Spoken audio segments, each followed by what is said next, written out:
اللہ پاک نے فرمایا یسألونک عن الخمر والمیسر، اے حبیب مکرم صلی اللہ علیہ وسلم، لوگ آپ سے شراب اور جوئے کے بارے میں پوچھتے ہیں کہ ان کے بارے میں شریعت کا حکم کیا ہے۔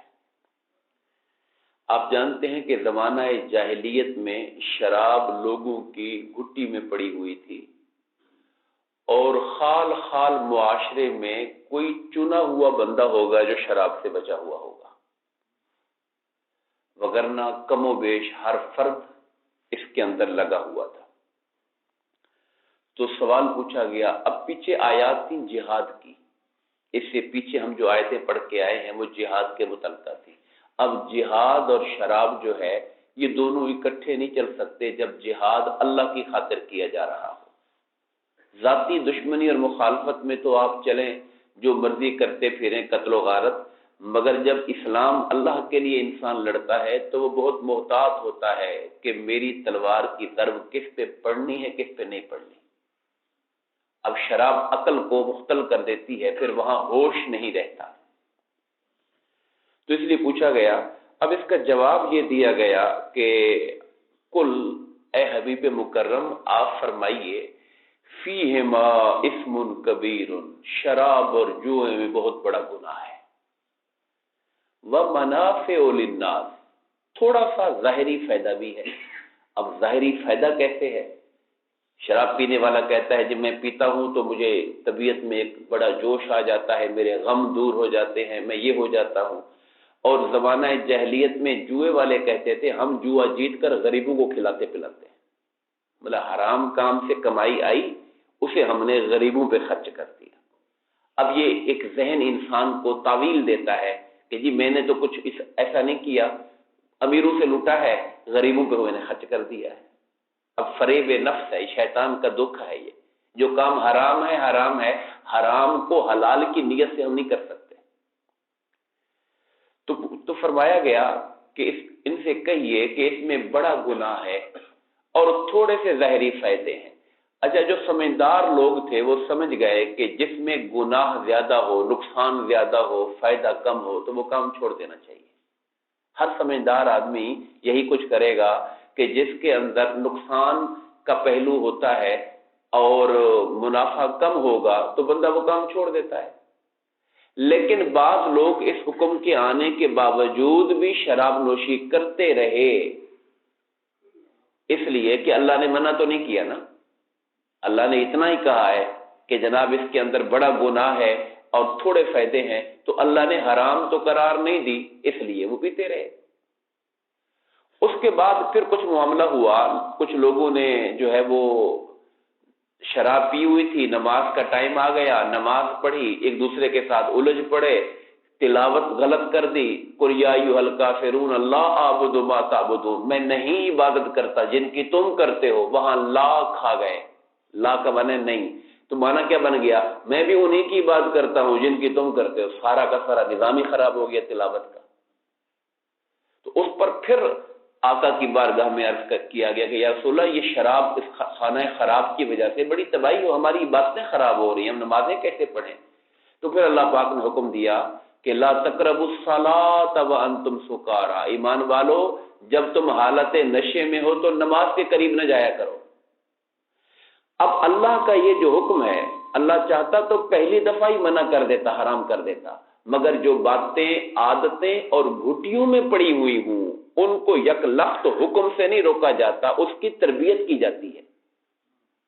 اسے کہتے ہیں کہ اسلامی احکامات میں تدریج ہے، یہ لفظ تدریج، جس کو انگلش میں کہتے ہیں گریجول، یعنی درجہ بدرجہ، آہستہ آہستہ کر کے چیزوں کو حلال سے حرام کی طرف لے کے جانا، تاکہ طبیعت آہستہ آہستہ عادی ہوتی چلی جائے۔ تو پہلے مرحلے میں اتنا بتا دیا کہ اس کے اندر نقصان زیادہ ہے، گناہ بڑا ہے اور فائدے بڑے تھوڑے ہیں۔ پھر دوسرے مرحلے میں اللہ پاک نے قرآن کے اندر ہی فرمایا حالت نماز میں نشے کے قریب نہ جایا کرو۔ اب لوگوں نے نماز کے اوقات کے قریب قریب پینا چھوڑ دی اور رات کو عشاء کے بعد پی لیتے تھے کہ چلو فجر تک نشہ ختم ہو جائے گا۔ اس پر بھی پھر رات کی محفلوں میں بات جھگڑے شروع ہو گئے تو حضرت فاروق رضی اللہ تعالیٰ عنہ نے کہا یا رسول اللہ ہمیں شراب کے بارے میں واضح حکم دیجئے، واضح حکم۔ تو سورہ مائدہ کی آیت نمبر 90 نازل ہوئی، انما الخمر والمیسر والانصاب والازلام رجس من عمل الشیطان، یہ شراب، جوا، پانسے کے بت اور تیر وغیرہ یہ پلید شیطانی کام ہے۔ لفظ اللہ نے بولا پلید، رجس من عمل الشیطان، شیطانی کام ہے۔ اور آگے جا کے فرمایا کہ شیطان چاہتا ہے کہ اس شراب اور جوئے کے ذریعے تمہارے درمیان بغض پیدا کرے، آپس میں مخالفتیں پیدا ہوں، دشمنیاں پیدا ہوں، تمہیں اللہ کے ذکر سے روکے، نماز سے روکے۔ اور آخری جملہ کہا فَهَلْ أَنْتُمْ مُنْتَهُونَ، ایمان والو کیا اب تم شراب نوشی سے باز آ جاؤ گے؟ کیا اب باز آؤ گے؟ اب یہ جب حکم نازل ہوا تو پھر واضح طور پہ ہر طرح کی شراب نوشی کا، جوئے کا جو حکم تھا بات ختم ہو گئی، اور مدینہ کی گلیوں میں نالیوں کے اندر شرابوں کے مٹکے بہا دیے گئے۔ جب صحابہ کرام یہ کامیاب کیوں ہوئے؟ اللہ رسول کا حکم سنتے تھے تو اسی وقت عمل شروع کر دیا کرتے تھے۔ جن محفلوں میں پی جا رہی تھی اور کسی صحابی نے جا کے وہاں میسج دیا شراب اللہ کے رسول نے حرام کر دی ہے، انہوں نے وہیں پر باقی پیالے گلاس اٹھا کے پھینک دیے، اور حتیٰ کہ وہ برتن تک کچھ عرصے کے لیے حرام کر دیے گئے جن برتنوں میں شراب پی جاتی تھی، تاکہ انسان کو یاد بھی نہ آئے کہ یہ کوئی حرام چیز ہم پیا کرتے تھے پہلے۔ ان برتنوں تک سے بھی روک دیا کہ ابتدا میں، اور جب یہ عادتیں ختم ہو گئی، ذہن سے نکل گیا، تو پھر وہ معاملہ الگ ہو گیا۔ یہ تو تھا شراب کا حکم تدریج کا۔ جہاں تک جوئے کا معاملہ ہے، جوا آپ جانتے ہیں کیا ہوتا ہے؟ ہمارے ہاں دو لوگ آپس میں یا کسی تیسرے کی گیم کے اوپر، مثلا کرکٹ ہو رہی ہے، ابھی چوکا لگے گا یا چھکا لگے گا، اس کے اوپر جوا ہے، فلاں نے یہ گیم میں جیتوں گا، وہ کہتا ہے میں جیتوں گا، میں جیت گیا تو یہ کھلاؤں گا، تم جیتا، تو یہ سب جوئے کی چیزیں ہیں۔ ہاں ایک شکل ہے جب کوئی تیسرا بندہ انعام کا اعلان کرے، مثلا دو لڑکے ہیں، اچھا بھی آپ دوڑ لگاؤ، جو آپ میں سے ٹاپ ہو گیا، جلدی وہاں پہنچ گیا، میں اسے 100 روپے انعام دوں گا، یہ کوئی جوا نہیں ہے، یہ انعام ہے۔ لیکن دو بندے آپس میں کہیں تیرا میرا مقابلہ ہے، اگر تو جیتا تو تو اتنے پیسے دے گا، میں جیتا تو میں دوں گا، یہ درست نہیں ہے۔ تیسرا بندہ انعام دے تو درست ہے۔ دو بندوں کا آپس میں مقابلہ بازی کرتے ہوئے انعام شرط لگانا، یہ شرط کے زمرے میں چلا جاتا ہے، یہ پھر درست نہیں، اس کو حرام قرار دیا گیا ہے۔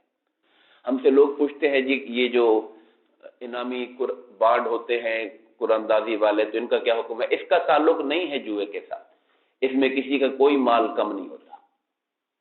جس نے اپنے پیسے 1000 روپے کا بانڈ لیا ہے تو وہ 1000 روپیہ گویا کہ ایک اور شکل میں اس کے پاس محفوظ ہے، جب چاہے جا کے اس کو بنوا لے جا کے اور واپس کر دے۔ اس میں انعامات جو ملتے ہیں وہ حکومت صرف فنڈ اکٹھا کرنے کے لیے کچھ نمبروں پر انعام رکھ دیتی ہے، تاکہ لوگوں کے اندر ایک جو شوق پیدا ہو کہ شاید ہمارا وہ نکل آئے۔ ایک تو وہ تیسری پارٹی ہوتی ہے، آپس میں کوئی مقابلہ نہیں ہوتا، یعنی بانڈ لینے والوں کا آپس میں کوئی نہیں ہوتا کہ اس کے پیسے نکال کے اس کو دے دیں یا اس کے اٹھا کے اس کو دے دیں، نہیں، ہر ایک کے پیسے محفوظ پڑے ہوتے ہیں۔ گورنمنٹ سکیم نکالتی ہے، اور گورنمنٹ کا مطلب یہ ہوتا ہے کہ ہم ذرا ملکی خزانے میں پیسے اکٹھے کریں، اس کے لیے لوگوں کو انعامات کا ایک شوق دلایا جاتا ہے۔ وہ تیسری پارٹی ہے، کسی کا مال کم نہیں ہوتا ہے، تو وہ چیز جوئے کے زمرے میں نہیں آتی ہے۔ اس کے بعد اسی آیت کا حصہ ہے وَيَسْأَلُونَكَ مَاذَا يُنْفِقُونَ، لوگ آپ سے پوچھتے ہیں کہ ہم کیا خرچ کریں، تو آپ ان سے کہیے قُلِ الْعَفْوَ، جو زائد از ضرورت ہے وہ خرچ کرو۔ اب یہ جو آیت ہے علماء کرام نے کہا کہ زکوٰۃ کے حکم کے نازل ہونے سے پہلے نازل ہوئی۔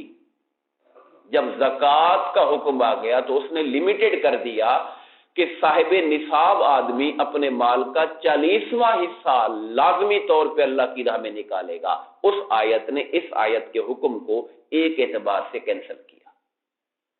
اب زائد ضرورت کا مطلب کیا ہے؟ میں اگر 1,00,000 روپیہ تنخواہ لیتا ہوں، میری ضرورتیں 50 ہیں، پوری رہتی ہے، 50 اللہ کی راہ میں خرچ کر دوں، اور یہ بہت بڑا کام ہے جو ہر ایک کے لیے ممکن نہیں ہے۔ ایک شخص آقا کی بارگاہ میں حاضر ہوا، سنن ابو داؤد کی حدیث پاک ہے، اس کے ہاتھ میں سونا تھا۔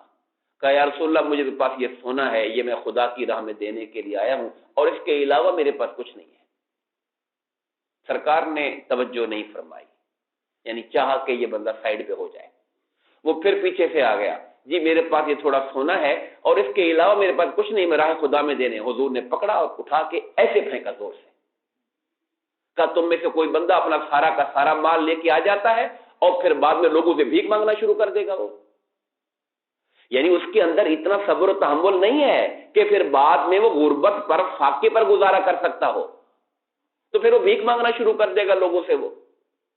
تو اس لیے ہمیشہ وہ بہترین صدقہ وہ ہوتا ہے جس کے کرنے کے بعد بھی خوشحالی قائم رہے، بندہ غریب نہ ہو جائے۔ اور خرچ کی ابتدا ہمیشہ اپنے خاندان سے کیا کرو، اپنے گھر والوں میں جو غربا، خاندان میں جو غربا ہے وہاں سے ابتدا کیا کرو۔ دو اصول آقا نے عطا فرمائے ہم جیسے لوگوں کے لیے۔ صدیق اکبر جیسے لوگوں کا معیار الگ ہے، وہ گھر کا سارا مال دے کر بھی ان کا دل راضی رہتا ہے، ان کے دل میں کوئی فرق نہیں پڑتا ہے۔ ہم مال دے بیٹھیں گے تو ہم تو پھر پریشان بیٹھے ہوں گے، اور ہم پھر لوگوں کے سامنے ہاتھ کریں، جی میں نے تو سارا اللہ کے نام پہ دے دیا ہے، آج میرے گھر میں بچے بھوکے بیٹھے، میری مہربانی کریں، تھوڑی امداد کریں، تعاون کریں۔ تو یہ کام کرنا تھا تو کیوں دیا تھا سارا؟ پھر اگر آپ نہیں کر سکتے تھے صبر تو پھر آپ کو یہ کام نہیں کرنا چاہیے تھا۔ تو اس لیے آقا نے اس بندے کے لیے فرمایا، اور یہ ہم عام جیسے لوگوں کے لیے ہے کہ اچھا صدقہ وہ ہوتا ہے جس کے کرنے کے بعد بھی خوشحالی موجود رہے، اور خرچ کی ابتدا اپنے قریبی لوگوں سے کیا کرو، یعنی قریبیوں میں جو حقدار محتاج ہیں ان سے شروع کیا کرو۔ کذالک یبین اللہ لکم الآیات، اس طرح اللہ اپنی آیتیں تمہیں کھول کھول کے بیان کرتا ہے، لعلکم تتفکرون، تاکہ تم سوچا کرو اللہ کے احکام پر اور اس پر عمل کیا کرو۔ اللہ تعالیٰ ہم سب کو توفیق عمل عطا فرمائے، آمین۔ وما علینا الا البلاغ المبین۔